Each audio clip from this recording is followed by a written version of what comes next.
भगवान ने गोवर्धन लीला करके यही बात बताना चाहिए कि भाई मैं मिल गया तो फिर इंद्र की आवश्यकता क्यों है, आदि आदि देवताओं की आवश्यकता क्यों है, मैं मिल गया तो परिपूर्ण रूप से मेरे ही हो जाओ, मुझ पर पूर्ण विश्वास रखो, तुम्हारी रक्षा, तुम्हारी सेवा, तुम्हारा सब कुछ फिर मैं ध्यान रखूंगा ना। फिर तुम अब इतनी जगह भटकोगे तो मैं सोच लूंगा कि भाई इसको मुझ पर विश्वास ही नहीं है,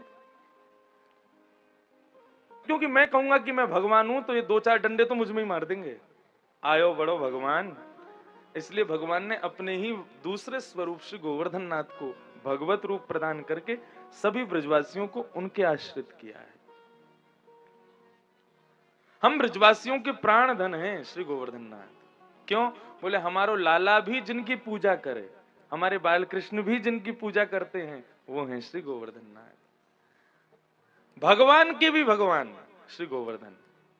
ऐसे श्री गोवर्धन प्रभु की शरण में सब ब्रजवासी 56 भोग बना करके लेकर के गए, 56 भोग सजाए, 56 भोग सजा करके सबने परिक्रमा की, परिक्रमा करके लौट करके आए, आंख बंद करके सबने प्रणाम किया। ठाकुर जी ने 2 रूप धारण कर लिए और दूसरा रूप धारण करके श्री गोवर्धन पर्वत पर ही 4 भुजा धारण करके मुकुट धारण करके श्री गोवर्धन रूप में प्रकट हो गए। बोलो गोवर्धन नाथ की जय। आप ही पूजे आप पुजावे, आप ही पूज रहे हैं, अपनी पूजा अपने आप ही कर रहे हैं। भगवान गोवर्धन लीला का स्वरूप कैसा, और पूजा किसकी कर रहे हैं? वो अपनी पूजा कर रहे हैं। लाओ ब्रजवासियों भोग, लाओ ब्रजवासियों भोग, लाओ ब्रजवासियों भोग। सब ब्रजवासी बोले अरे लाला, आज तक हमें इतने वर्ष है गए लेकिन इंद्र ने कभी दर्शन नहीं दियो, आज तेरे गोवर्धन नाथ ने प्रत्यक्ष प्रकट है के दर्शन दिए,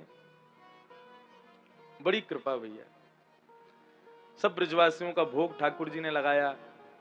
भगवान का एक मित्र मधुमंगल वो ठाकुर जी से जाके कहता है, बोले लाला एक बात बता, ये तेरो गोवर्धन नाथ की चेहरा तोते का ही मिले, देखियो तुम दोनों उनके चेहरा बिल्कुल एक जैसे लग रहे हैं।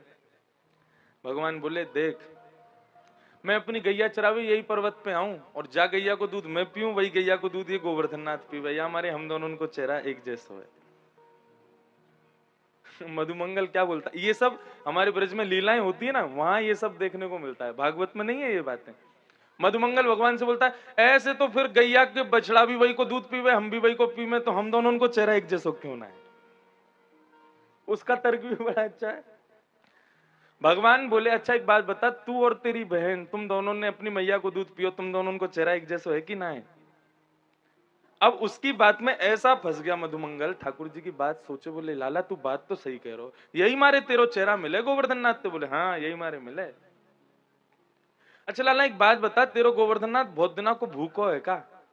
बोले क्यों? देखियो कैसे कैसे हमारे भोगे खा रहे हो, नेका छोड़ेगो कि ना छोड़ेगो हमारे काज।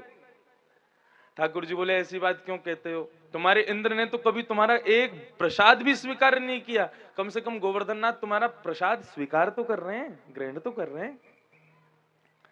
सब ब्रजवासी बड़े प्रसन्न हो गए श्री गिरिराज जी का दर्शन करके, बड़े बड़े आनंद में आ गए सब लोग। इतने में ही नारद जी महाराज आए और नारद जी महाराज रूप बदल करके 56 भोग में से कुछ सामग्री लेकर के और इंद्रलोक चले गए। कहां? स्वर्ग में। इंद्र ने स्वागत किया, आइए आइए नारद जी, कैसे आगमन हुआ? नारद जी बोले अरे कुछ मिठाइयां लाए थे हम तुम्हारे लिए। इंद्र बोला हाँ हाँ लाओ। बोले ये लो मोहन थार खाओ। इंद्र ने मोहन थार खाया। बोले वाह भाई बड़ा बढ़िया मोहन थार, कहां से लाए हो? बोले बढ़िया लग रहा है तुमको? बोले बहुत बढ़िया लगा। ये लो रसगुल्ला खाओ। बोले ये कहां से लाए? बोले सब बाद में बताएंगे, पहले तुम खाते जाओ। उसको 56 भोग का एक एक आइटम खवा दिया। लास्ट में बोला, बोले कहां से लाए? बोले वो तुम्हारी पूजा बंद हो गई ना वहां पे ब्रजमंडल में, तुम्हारी पूजा बंद हो गई है और वो कृष्ण दूसरा रूप धारण करके अपनी पूजा कर, उस खुशी के लड्डू खाए जा रहे हैं।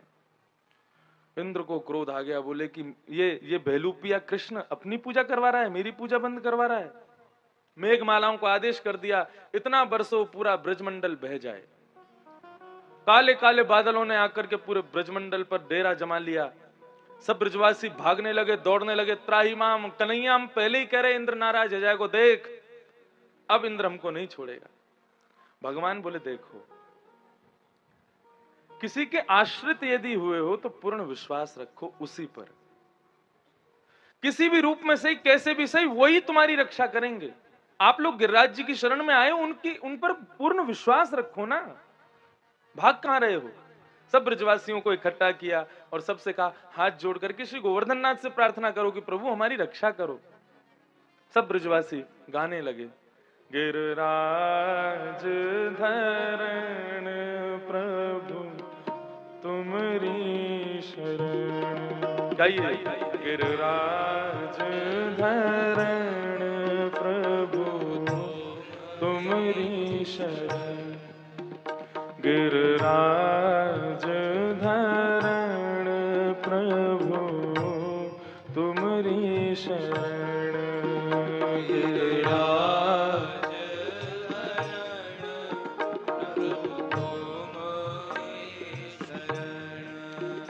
हाँ तुमरी शरण गिरिवर तुमरी शरण,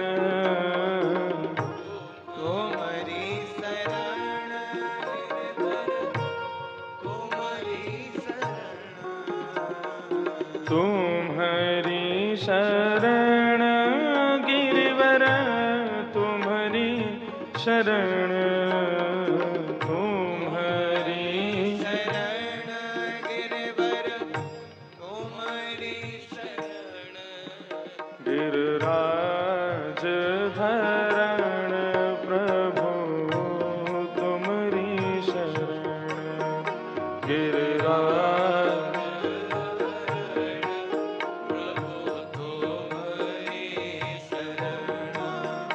रखो लाज हमारी श्री गोवर्धन, रखो लाज हमारी,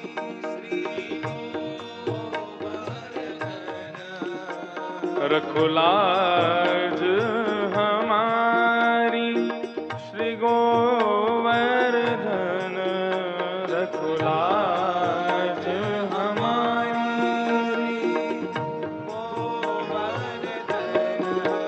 गिरिराज धरण प्रभु तुमरी शरण, गिरिराज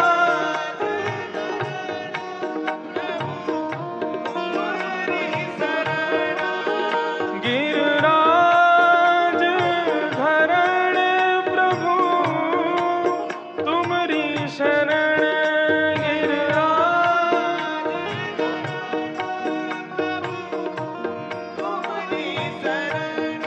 रखो लाज हमारी श्री गोवर्धन, रखो लाज हमारी, गिरिराज धरण प्रभु तुमरी शरण, गिरिराज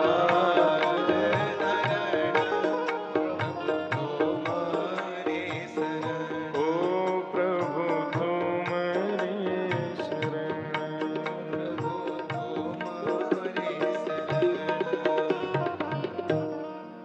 ब्रजवासियों ने जैसे ये भाव गाया, नेत्र बंद करके झूम झूम करके सब ब्रजवासी गा रहे थे, और जैसे ही अपनी स्तुति पूर्ण करके नेत्र खोल करके देखा तो 7 वर्ष के कृष्ण ने 7 कोस लंबे चौड़े गिरिराज पर्वत को अपनी कन्नी उंगली पर धारण कर लिया।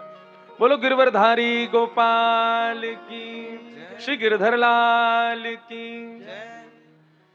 सब ब्रजवासी बोले जल्दी आओ, सब लोग यहाँ गिरिराज पर्वत के नीचे आ जाओ। सब ब्रजवासी दौड़ करके आए, सबने अपनी अपनी छड़ी ठाकुर जी के बगल बगल में खड़े होकर के गिरिराज पर्वत के नीचे लगा ली। नहीं, देखो कल भी मैंने कथा में बताया कि ब्रजवासी ठाकुर जी के स्वरूप से प्रेम नहीं करते हैं, ब्रजवासी ठाकुर जी के रूप से प्रेम करते हैं। स्वरूप संसार के लिए रखा जाता है, लेकिन रूप अपनों के लिए होता है। ये गोवर्धन रूप ये ठाकुर जी का ब्रजवासियों के लिए नहीं है, ये हम आप सब लोगों के लिए।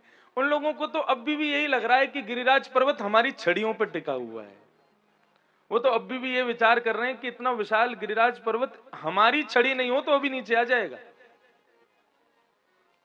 ये ब्रजवासियों का प्रेम है।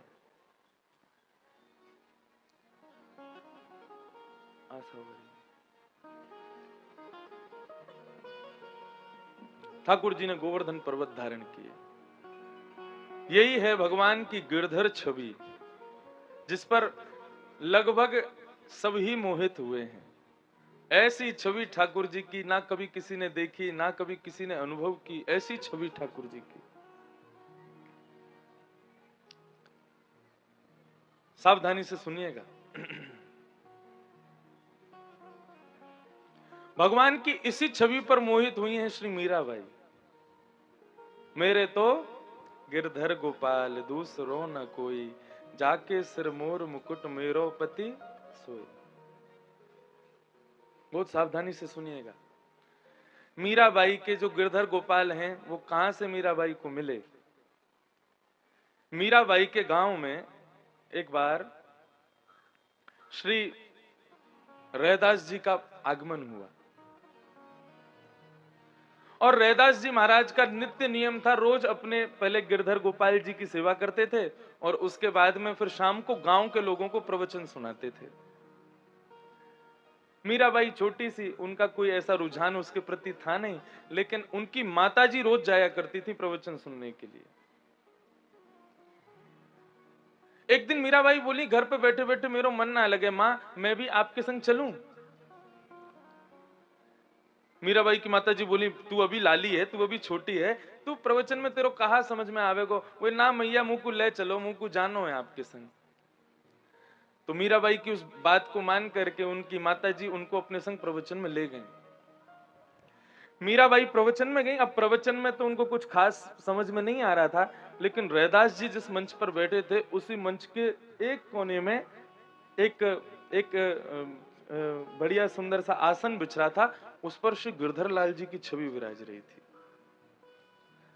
मीराबाई ने प्रवचन सुनते सुनते जरा सी एक बार ऐसे नजर सी पड़ी होगी और नजर ऐसी पड़ी कि उनको दिखती रह गई मीराबाई।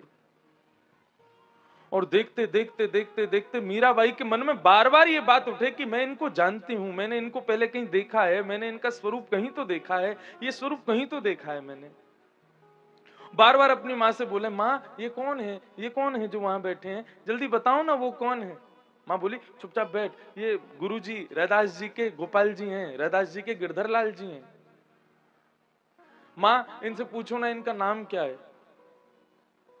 प्रवचन पूरा हुआ, रैदास जी के पास में मीराबाई की माता जी गई और जाके बोली, बाबा मेरी लाली जब से आपको प्रवचन सुन रही है तब से उस स्वरूप पर मोहित हो गई है। ये पूछ रही है इनको नाम कहा है। रैदास जी बोले, इनका नाम है गिरधर गोपाल। अब जैसे ही गिरधर गोपाल नाम सुना, मीराबाई की हृदय की भावना कहने लगी, शायद मैंने कहीं ये नाम सुना है। मां इनसे ये पूछो ना इनका नाम गिरधर कैसे पड़ा। तब यही कथा जो अभी हम सुन रहे थे, ये पूरी कथा रैदास जी ने सुनाई। इंद्र का मान दूर करने के लिए, इंद्र के लिए सब लोग पूजा करते थे ब्रजवासी, उनके सबको अपने चरण आश्रित बनाने के लिए ठाकुर जी ने गोवर्धन पर्वत से अपना रूप प्रकट किया। इंद्र का मान दूर करने के लिए गिरिराज पर्वत उठाया। नख पर धार लियो गिरिराज, नाम गिरधारी पायो है, इसलिए इनका नाम गिरधारी पड़ा। अब ये बात जैसे ही मीराबाई ने सुनी कि गोवर्धन पर्वत उठाने की वजह से इनका नाम गिरधारी पड़ा है, मीराबाई का तो रोम रोम मानो जैसे रुदन करने लगा और रैदास जी के चरणों में गिर करके मीराबाई कहने लगी, बोले बाबा ये आपके नहीं है, ये तो मेरे हैं और मेरे पास आने के लिए आपका सहारा ले रहे हैं। रैदास जी को एक बार तो गुस्सा आ गया, बोले अरे बेटा कैसी बात करती हो, ये हमारे गिरधर लाल है, इनकी कब से सेवा कर रहा हूं मैं और तुम कह रही हो ये तुम्हारे। बोले नहीं ये आपके हैं ही नहीं, ये तो मेरे हैं। कैसे हैं मीराबाई के। द्वापर में भगवान का एक मित्र था सुबल। उस सुबल का ब्याह द्वापर में पूर्व जन्म में मीराबाई से हुआ था। जब मीराबाई का पूर्व जन्म हुआ, उनका नाम क्या था मुझे नहीं पता, लेकिन भगवान के मित्र सुबल के साथ में मीराबाई का द्वापर युग में ब्याह हुआ था। और जब ब्याह हुआ तो मीराबाई की जो माता जी थी उन्होंने मीराबाई को समझाया, बोले देख तेरो ब्याह तो है गयो सुबल से और तू ब्रजमंडल जावेगी, लेकिन या तेरे पति को जो मित्र है ना कृष्ण, वाकू अपनो मुख कभी नहीं दिखाइयो। मीराबाई बोली क्यों? बोले हमने सुनी है वो जाको मुख देख ले और अपनो मुख जाको दिखा दे वह को अपनो बना ले। और यदि कहीं तेने अपनो मुख दिखा दियो और वाने तेरो मुख देख लियो और कहीं तो को अपनो बना लियो तो तेरो पतिव्रता धर्म नष्ट हो जाएगा। भूल के भी अपनो चेहरा मत दिखाइयो। मीराबाई बोली बिल्कुल नहीं दिखाएंगे। और मीराबाई घूंघट करके सुबल के साथ ब्याह हो गया। अब वापस जाने लगे। ठाकुर जी वहीं ब्रज में लीला कर रहे थे, क्रीड़ा कर रहे थे। ठाकुर जी ने देखा, अरे देखो, अरे हमारो सुबल आयो भैया, बहू लेके आयो। नहीं नहीं, चलो जाके ने भाभी को मुख तो देख ले। और भैया सुबल कैसा रहो ब्याह? बोले भैया बढ़िया है गो। बोले भाभी को मोहना दिखावे को? बोले तेरी भाभी है, देख ले। अब पालकी में बैठी थी मीराबाई। ठाकुर जी तुरंत पालकी के अंदर प्रवेश कर गए। अब मीराबाई को पता चल गया ये वही कृष्ण है जिसके लिए माता ने मना किया था मुख नहीं दिखाना। मीराबाई ने और घूंघट कर लिया। ठाकुर जी बोले बोले भाभी जी ने अपनो मुखमंडल दिखाओ ना हमको। मीराबाई ने घूंघट में से मना कर दिया। बोले ऐसा कहा गुमान कर रही हो अपने स्वरूप को? अरे हम भी कम सुंदर ना है, हमें भी लोग मदन मोहन के हैं, हमारे रूप को देख के काम भी मोहित रह जाए। नहीं दिखा दो अपना मुख। मीराबाई ने मुख नहीं दिखाया।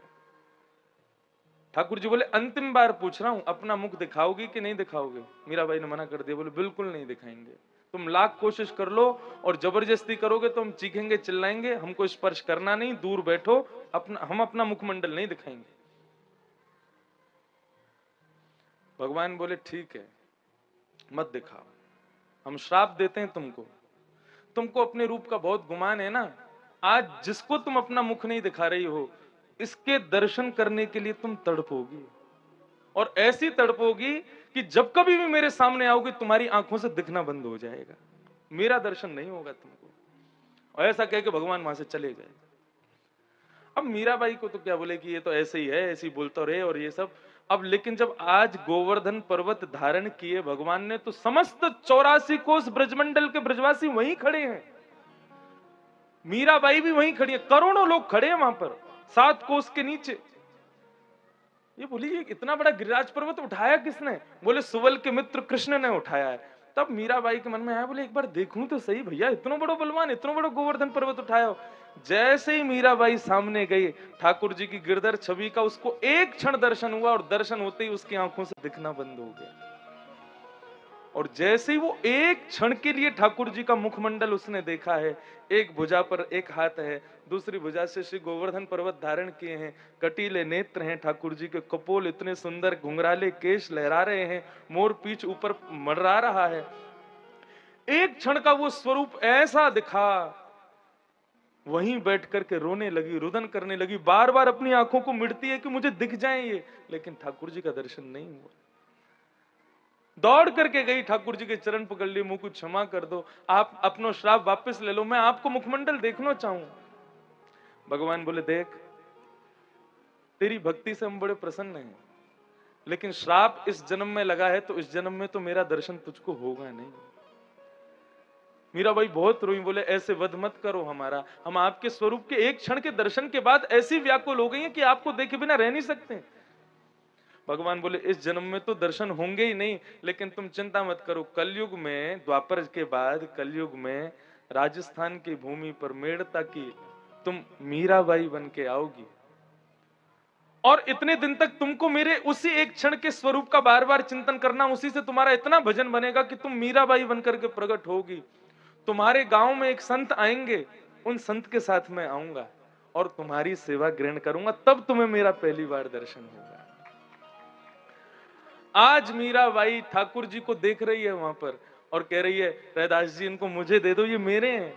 रैदास जी बोले सुन, यहां से बाहर चली जा, मेरे ठाकुर जी को मांगती है। मीराबाई मन में विचार करने लगी, बोले कन्हैया और कितना तड़पाओगे?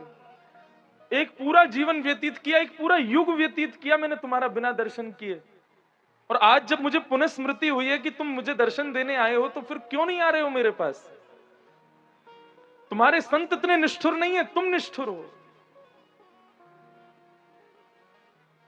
3 दिन का समय दे रही हूं, यदि गिरधर गोपाल तुम मेरे पास नहीं आए, तो ये मीराबाई अपने प्राणों का परित्याग अपने गले का छेदन करके कर देगी। अब मैं सहन नहीं करूंगी। तुमको ही हट करना आता है क्या? हमको हट करना नहीं आता। और मीराबाई वापस चली गई। वापस जाकर के अपने घर में ना खाती है ना पीती है, बस पूरे दिन गिरधर लाल गिरधर लाल गिरधर लाल कहते कहते रोती रहती है। मां करके खूब समझाती है, लेकिन फिर भी मीराबाई अपने उस स्वरूप की स्मरण को अपने हृदय से निकाल नहीं पा रही है। 3 दिन व्यतीत हो गए। आज जैसे ही मीराबाई अपने गले पर छुरी रख करके बैठी है, बोले शाम तक यदि नहीं आए तो अपना गला काट दूंगी मैं। ठाकुर जी को व्याकुलता सहन नहीं हुई। रात्रि में जैसे ही श्री रैदास जी सोए हैं, श्री गिरधर लाल जी उनके सपनों में प्रकट हो गए और प्रकट होकर के कहने लगे, बाबा। रैदास जी बोले, अरे प्रभु आप स्वप्न में पधारे? बोले, मुझको क्षमा कर दो, मैं आपको बहुत बड़ा वियोग देने वाला हूं। रैदास जी के नेत्र भर आए। बोले, प्रभु क्या करने वाले हैं आप? बोले, प्रभु मैंने आपका सहारा लिया है, वास्तविकता में मैं आपका नहीं हूं, मैं मीराबाई का हूं। वो तो मैं आपके पास इसलिए आया था कि आप पूजा करके मुझे पूर्ण रूपेण निष्ठ बना दो। अब जाकर के मुझको आप मीराबाई को ही दे दो, नहीं तो वो जीवित ही मर जाएगी। अर्धरात्रि में ही रैदास जी उठे। पहले तो गिरधर लाल जी को हृदय से लगा के बहुत रोए। जिनकी सेवा करते करते पूरा जीवन रैदास जी का बीत गया, आज उनको किसी और को देने जा रहे हैं। रैदास जी निकल पड़े अपनी कुटिया से और मीराबाई का घर खोजते खोजते जैसे ही मीराबाई के पास पहुंचे, शिथिल पड़ी है मीराबाई, आंखों से नीर बह रहे हैं और बस प्राणों का परित्याग करने की देर है। तब श्री रैदास जी महाराज वहां पहुंचे और बोले, मीरा। तब उन्होंने एक पद गाया। वो पद बड़ा सुंदर है। ले मीरा ले गिरधर तेरा, लेरा ले गिरधर तेरा, ले मीरा ले गिरधर तेरा, ले मीरा ले गिरधर। सेवा पूर्ण भई अब मेरी, सेवा पूर्ण भई अब मेरी, सेवा पूर्ण भई अब मेरी, सेवा पूर्ण भई अब मेरी। जागा भाग है तेरा बेटी, ले मीरा ले गिरधर तेरा, ले मीरा ले गिरधर तेरा, ले मीरा ले गिरधर तेरा, ले मीरा ले।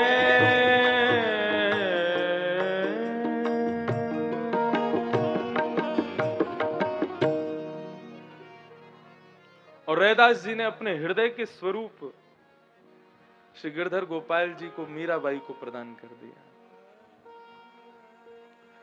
और मीराबाई को देकर के रैदास जी हमेशा के लिए वहां से चले गए।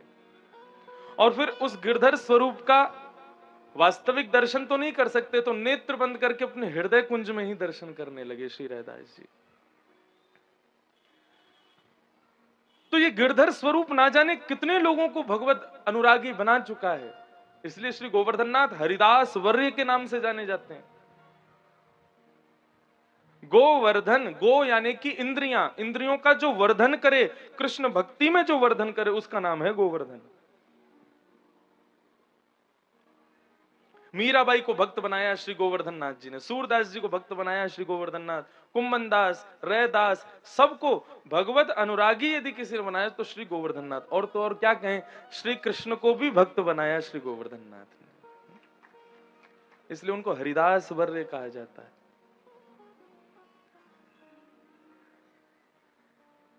श्री रैदास जी ने अपने ठाकुर जी मीराबाई को दिए। और फिर वही मीराबाई, माई री मैंने लियो गोविंदा मोल रे, मैंने लियो गोविंदा मोल।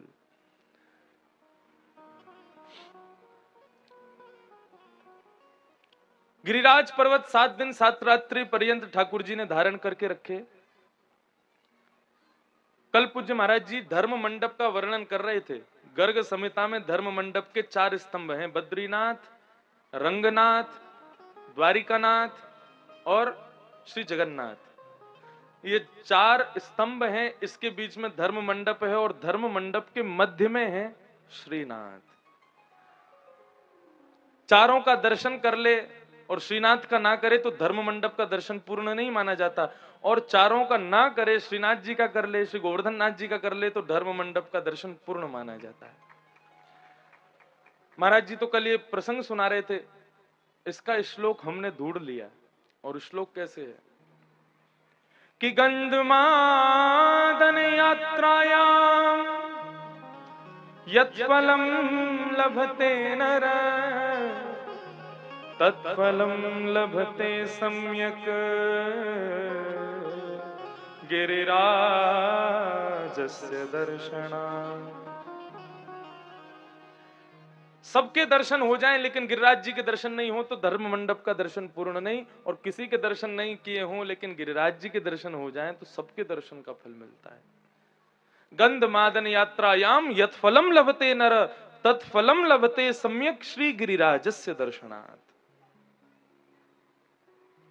ऐसे श्री गोवर्धन नाथ प्रभु को हम बारंबार प्रणाम करते हैं। इंद्र ने आकर के भगवान की स्तुति गाई। विशुद्ध सत्वं तव धाम शांतम तपोमयं ध्वस्तरजस्तमस्कं मायामयोऽयं गुणसंप्रवाहो न विद्यते ते ग्रहणानुबंधः।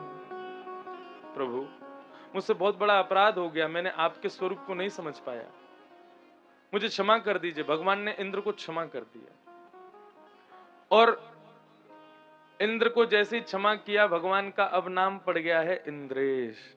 इंद्रस्य ईश्वरः इति इंद्रेशः, मतलब श्रीनाथ जी का ही नाम इंद्रेश है। कई लोग सोचते हैं हमारा नाम का मतलब होता है इंद्र भगवान, नहीं। इंद्रस्य ईश्वरः, इंद्र का जो ईश है यानी कि श्री गोवर्धन नाथ, उन्हीं को कहते हैं इंद्रेश। हमारे पिताजी ढूंढ के लाए जाने कहां से नाम, हमने तो कहीं देखा भी नहीं इंद्रेश नाम, लेकिन ये पिताजी की सुंदर, हमारी माँ ने हमारा नाम रखा था विट्ठल, लेकिन पिताजी ने नाम रखा इंद्रेश। और तब से दोनों में ही रुचि है, श्री गोवर्धन नाथ में भी रुचि है और श्री पंडरीनाथ भगवान में भी रुचि है।